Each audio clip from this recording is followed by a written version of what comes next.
was more important to her from the offset than character, or that she explored character through structure. So for somebody who's incredibly character-oriented when they read, to the exclusion of all else, that could be incredibly frustrating, because she said she had the book plotted out before she dove into it, that she knew what the structure was going to be.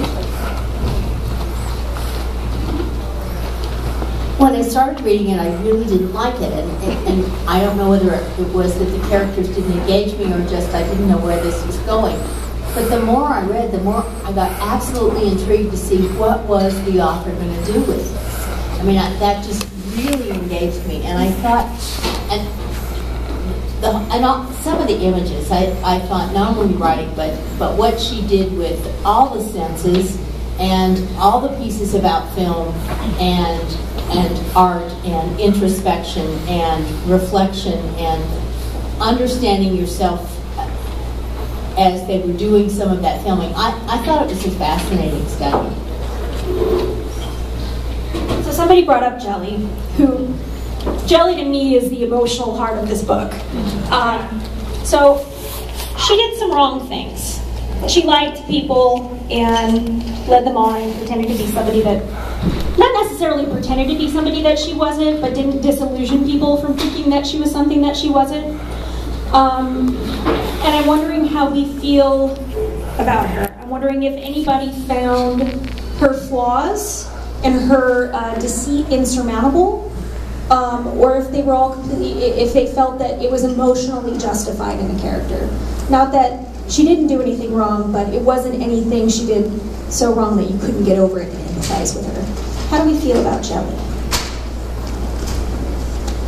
Come to you. Push her closer. Well, I thought it was interesting that Jelly, when we first meet her, that she's blind. And so she has one of her senses not available to her. And it seemed that because that sense was unreliable, she turned to another sense to engage the world. And I just think that what happened to Jelly says an awful lot about how we relate to one another in terms of how we literally see one another, as opposed to really seeing one another. So I think she was an incredibly powerful character, and for me, she carried the book.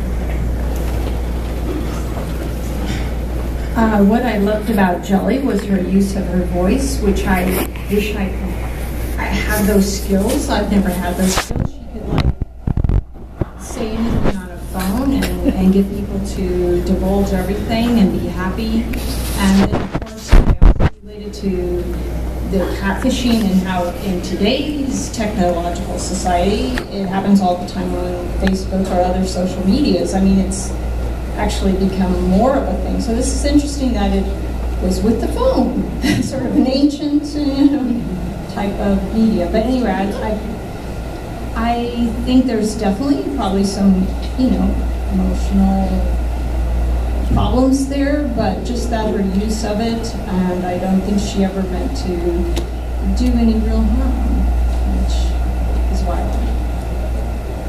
Well, she always seemed with these relationships to reach this point of no return. I mean, because it's a deceit, and all deceits fall apart eventually, and she would always reach that point of no return and not be able to work her way out of it emotionally, even though she really wanted to. And with Jack, she had a lot of incentive to work her way out of it, and she couldn't do it even with a plane ticket sitting on her table. But I really liked what you were saying, Donna, about how she had lost one of her senses, and how there's a difference between seeing somebody in the flesh and seeing who the real person is.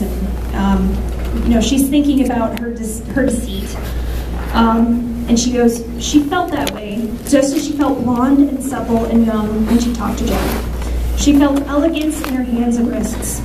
Here's what she did not feel. She did not feel downy and heavy. She did not feel the doughy curve of her large stomach. She did not feel that the flesh of her thighs grew into her knees, making them dimpled and lumpy. She did not feel knots of spider veins or calluses or stretch marks.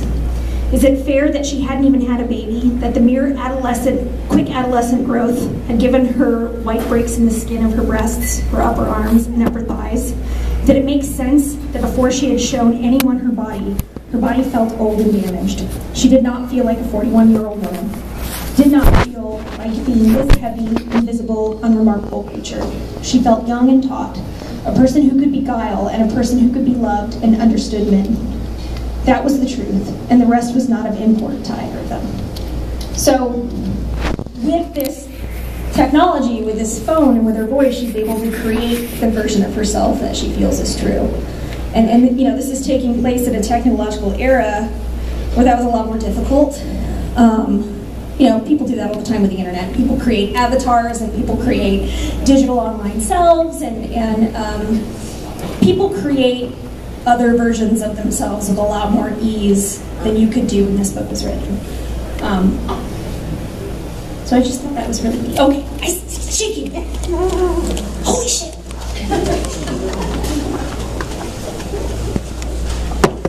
So I think in one way or another that we have all been jelly. Either the first time we've been on a date with somebody when you're putting forth your best face, you've put on a little more makeup than you normally would have, or you've worn a dress that you wouldn't normally wear. And just the way she did it was a little different, but I think the reason that Jelly resonated with me was because of the been there, done that factor. Yeah, she catfished a little differently than I would have, but I remember the first date with my first husband, where she's on her 12th. where I really put forth a person that I really wasn't in an effort to get somebody to like me, and I think that's exactly what Jelly did.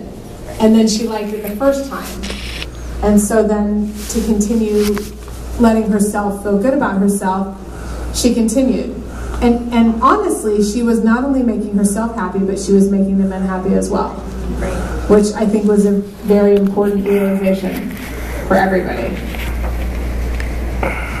So Jack said that he didn't care, you know, when the film happens, when the film comes out, Jack says he wouldn't care what she looked like, he wouldn't care, he cared about who she was internally. But who here thinks that's true? Who here thinks that Jack would have been totally on board because he was in love with her deeper self, or would he have been annoyed that she wasn't a 27-year-old clumsy girl? Maybe if it hadn't been so public. If it hadn't been so public, and somehow she was able to let him know ahead of time, he would might have been okay with it, but because it was hugely public, then he was no longer okay with it. Right, well, at the end when he's confronted with mortality, that's who he turns to. But He's gonna die.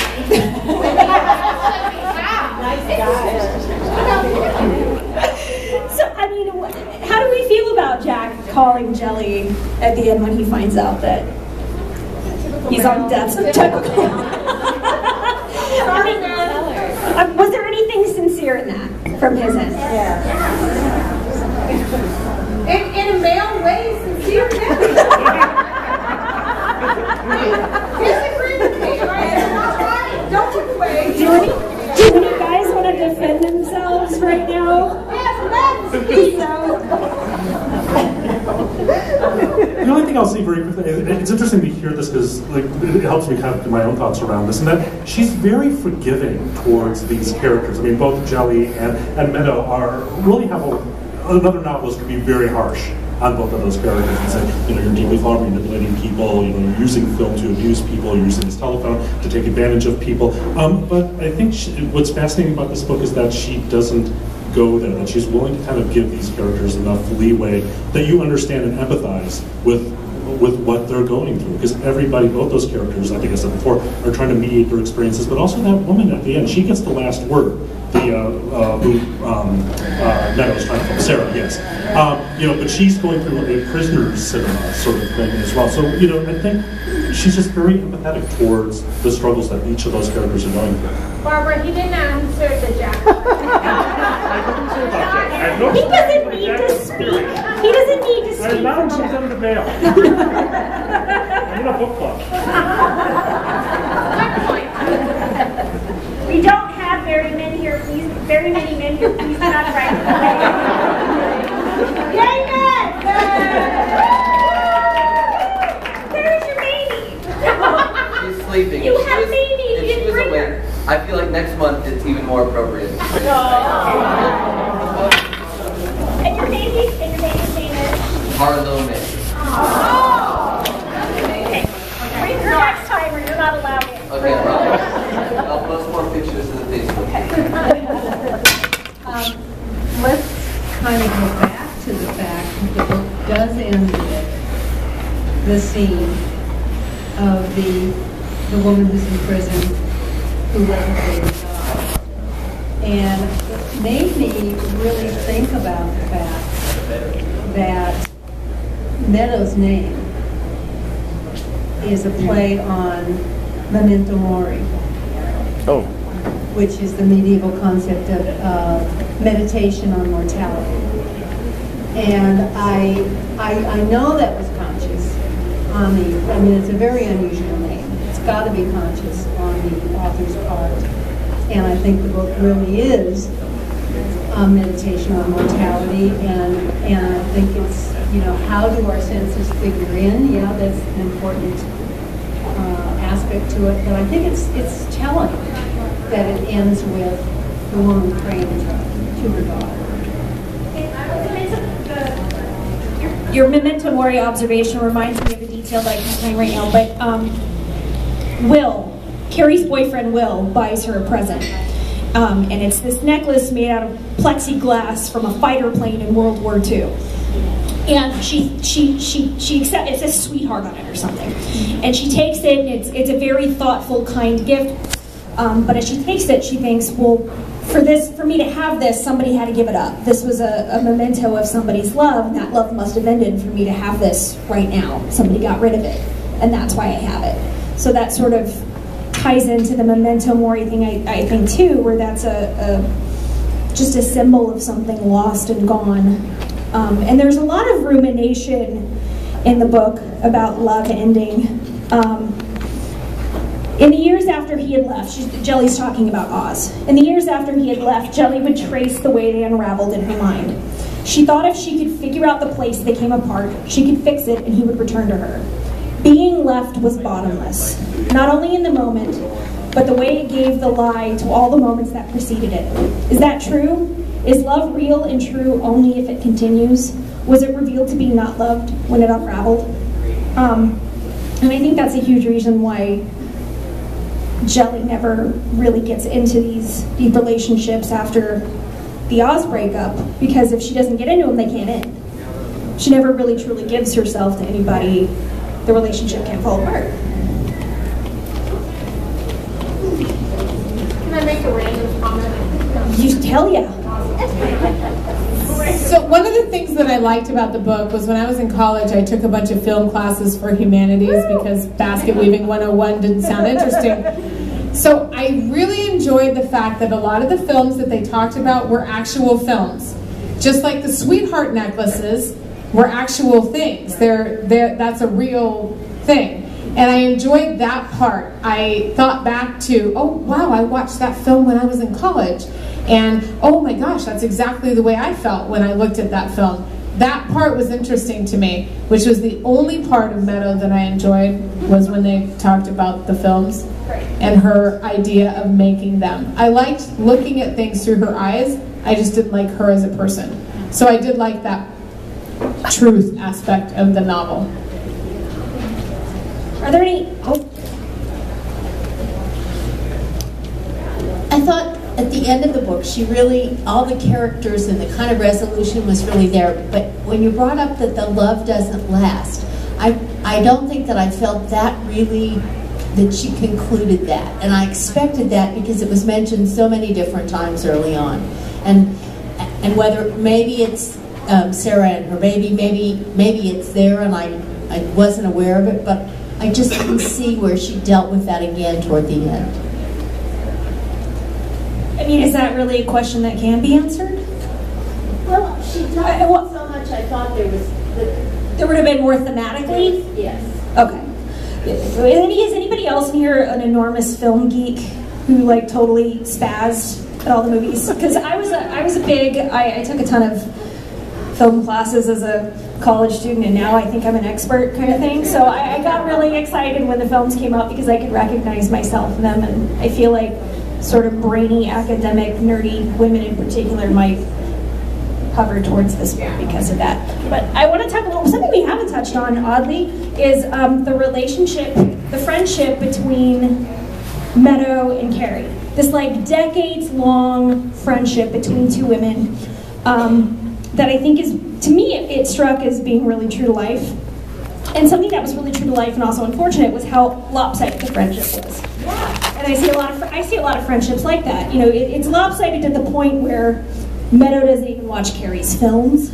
When Carrie comes to visit, Meadow hasn't even thought about where Carrie will sleep. Why does Carrie keep being her friend? What's in this for Carrie? Why does she stick out this friendship? I think Carrie thinks Meadow needs her. I think she needs her, even though she doesn't know it. I think their friendship was mediated through film, and it ended. They were sitting in the movies together. I don't think it was a really solid friendship. But Carrie is a puzzle to me because she really, for her, film was a business, was an entertainment, it was storytelling. It wasn't this intellectual enterprise. It was a bunch of different things, and they had such a different take on what the purpose of film was that they really were, it was lopsided, completely lopsided. I'm gonna go to her and then I'm gonna go to you.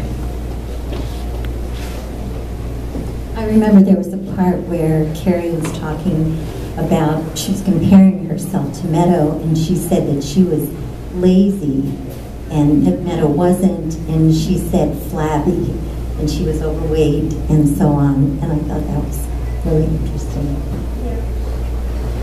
I think there was immense gratitude on Carrie's part. I think she had never felt validated before, and here was this exotic teen with kind of the dark hair, hook nose, probably piercings, and everything that made her feel valid as a person, and this person kind of pulled her out and accepted her, and so I think that a lot of it continued throughout her life, that she felt like this, for the first time in her life, she felt like a direction, like, oh yeah, I make these films too, but I'm just kind of goofing around. I can make this real. So I think she sticks with her because that was her first real validation. Well, and I think more than that, I think Carrie, she lucked out. She found love, she had children, and I think she worried about Carrie because Carrie was always lost. And so it was easy for her to be magnanimous to Meadow when Meadow, because she had a husband, she had love, she had her life.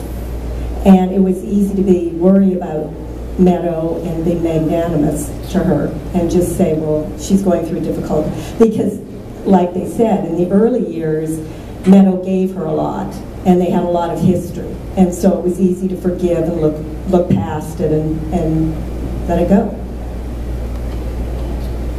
I do think it was a deep friendship too. And there's a line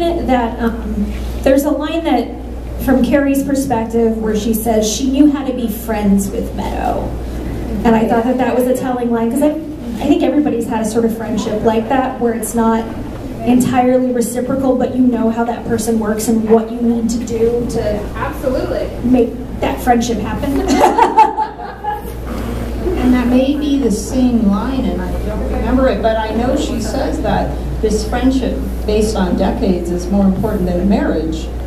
Does anybody else remember that? But that how important it was, and I don't know, as yeah, they weren't equal, but I think by the end that the friendship was probably more equal. But I wish I remembered that line. But anyway, the friendship, the women friendship was like more important than marriage almost. Somebody who's never been married, does anybody have thoughts about that? I want to go to you first.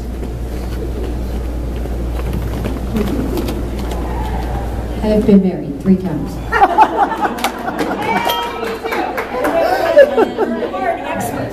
No, I marked this sentence in the book because it was my favorite. Unlike a marriage, which must be fulfilling and a goddamn mutual miracle, a friendship could be twisted and one-sided and make no sense at all. But if it had years and years behind it, the friendship could not be discarded. Yeah. That's perfect. I love that. I love that. Does anybody else have any thoughts, opinions, pontifications about, I'm going to go to you, and then I'm going to go to you. I really liked the book, the way it was structured, but I also liked the way that the characters interacted with the film. And I've lived in LA, I lived in New York. I identified with, the little nuances of, like, in the beginning with the Master and all the data maps and the film. But what really struck me was the fact that that Carrie and Meadow had this kind of, they were almost like lovers in the beginning, and that probably continued, which is why they had such a strong bond. And I like how in the internet comment section at the beginning, the commenters were speaking about both of them. Even though Carrie had not sort of really been introduced as a character, she was brought up, and they were brought up in the same breath by people who followed their careers, which I thought was really interesting. Who had it? In regards to the friendship thing, I love that quote too about friendship, but the part you miss is if you're married to your best friend, you get both in one.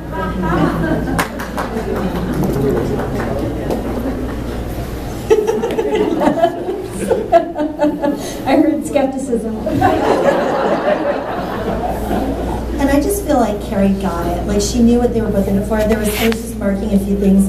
There's a part on page 216 where I think it's for her blog that she's writing, the article about Meadow, and she says how when they were in high school, and Carrie wanted to see Fast Times at Ridgemont High, the fun movie, and Meadow wants to go to some foreign film, and that's what they end up doing, of course. And she gets her, and there was a quote at the end about needing things and how Meadow took what nobody else wanted. That's why their friendship works. They're so different, and they get each other, or at least Carrie gets Meadow. Well, and Meadow knows, even though it takes her a really long time to act on it, Meadow knows that she's wrong. When she goes and finally sees Carrie's film, she's pissed off watching the movie, and she leaves, and she goes, Meadow couldn't wait till it finished, and she slipped out before the end. She walked down the street and came to a stop. She turned back toward the theater. What was wrong with her? Why was she like this, so ungenerous? On a different day, or maybe a different time in her life, she would have laughed and gotten lost in the fun of Carrie's film. Carrie's perfect, playful comedy. Meadow stood there, unmoving, and lifted her glasses to wipe her eyes, her stingy tears. What kind of person had she become, and why couldn't she be better? Do you think some of it was jealousy? That Carrie could be uncomplicated? Because her movie didn't sound bad, and it didn't sound like a sellout. It just sounded like a type of movie that people saw. I think on both parts of both characters that there was an understanding of an underlying jealousy of Carrie wishing she was more like Meadow, and Meadow wishing she could release more like Carrie. And, when I first read the Carrie character, I was like, first of all, your friend Meadow is so selfish. She's not even like taking into your consideration. And then Carrie really understanding, well, this is where Meadow wants, and Carrie understood and grew from what Meadow exposed her to. And so I thought that both characters were there was an underlying sense of jealousy, as you mentioned, but an underlying sense of we can never be like each other, and so it was a good balance. I think a lot of friendships operate on that sort of dynamic. Sorry. Barbara, who are you, Carrie or Meadow?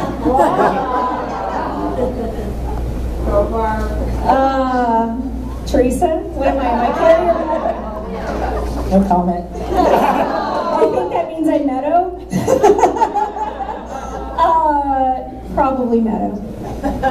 I always pick the movie, so I think that means I'm Meadow. Oh.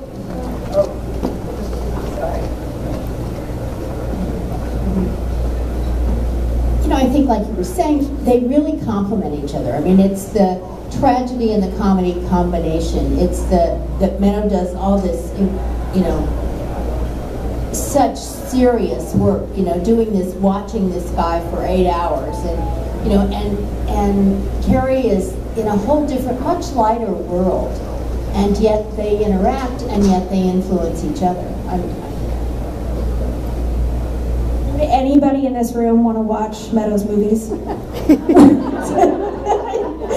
one? All of them? No, serious question. Anybody in this room? Did any of them sound interesting enough to want to watch?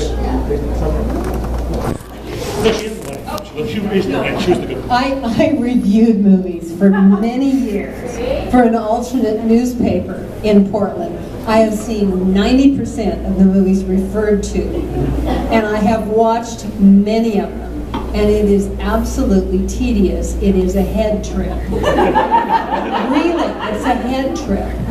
I don't want to change the subject because I think you may have something to say about this, but I am really curious what people think about what happened to Meadow and how she became almost monk-like in her transformation in terms of how she lived, in terms of her really abstinence, in terms of a lot of things. She just really was transformed by the experience, and I think it was just brilliant the way the author kind of, you didn't know it was going to happen. There were strange foreshadowings, the way things were pieced together in the book, but it was really moving to me. If you weren't moved by the character, what happened to her as a result of her career, you know, was interesting. You talk about foreshadowing, they sort of bring up there was an accident, there was a breakdown, there was a meltdown, something like that, but I think that's all very dramatic